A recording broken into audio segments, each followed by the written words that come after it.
before we fought, he said, I can knock him out whenever I decide to knock him out. That's what he said. He said, Daneil knows what's coming to him. I'm going to knock him out. And I'm like, I just look at that and I go, okay, well, what happens if you don't knock me out? What happens if you don't knock me out? What happens if you hit me with your best shot and I continue to press forward and I continue to engage you and I continue to stay in your face the entire time? What happens then? And we saw what happened. He rolled over, gave me his neck, and let me choke him out so he can get out of the octagon. You know, I love Mike Tyson. I was a fan as everybody else was. But the moment somebody stood up to him, he didn't do so well. And that's the same thing with Anthony Johnson. This guy's a bully. You know, he wants to intimidate you. He wants to dominate you. He wants to knock you out. But what happens when you don't knock somebody out? What happens? I saw this guy beat Andrei Arlovski within an inch of his life in the first round of a fight. By the end of the fight, I thought Andrei Arlovski was going to win. Dude had a broken jaw, but once he couldn't get him out of there, Andrei Arlovski just had to do a little bit more and he could have won the fight. Come on, man. Dude ain't knocking me out.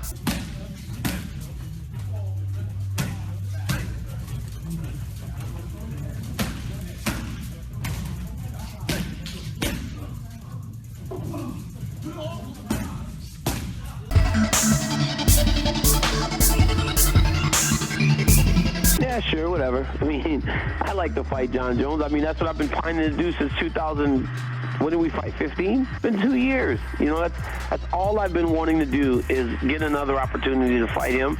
So yeah, sure. You know, if you want to give him a title shot, go ahead. That's fine. I think that as long as that man has his, his affairs in order, he'll be good to go. You know, Jon and I have been scheduled to fight like 4 times. We've only fought once.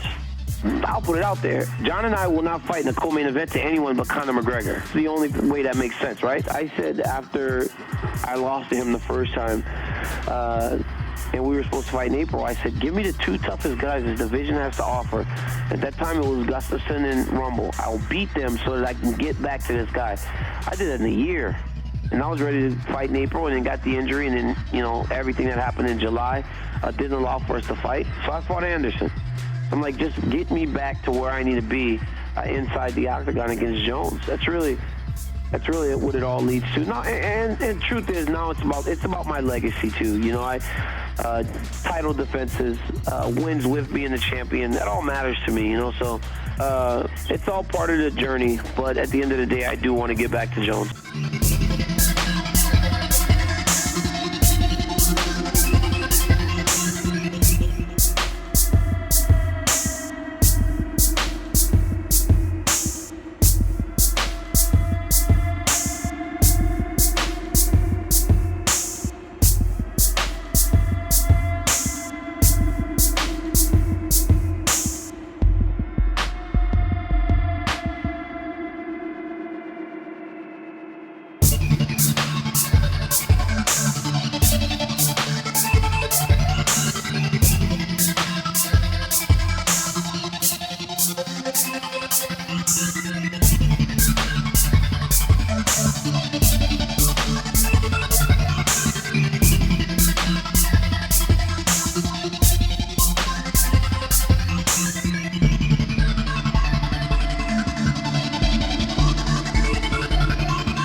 Over there, we're rolling. Try to get a little lotion. Look at the ass. I thought they said black don't crack. Well, it does.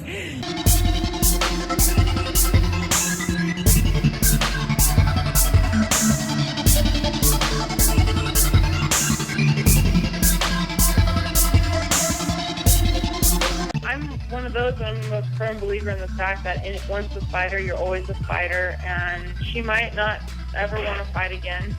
She might not fight for 2 years, and then she might say, you know what, I'm really aching for it.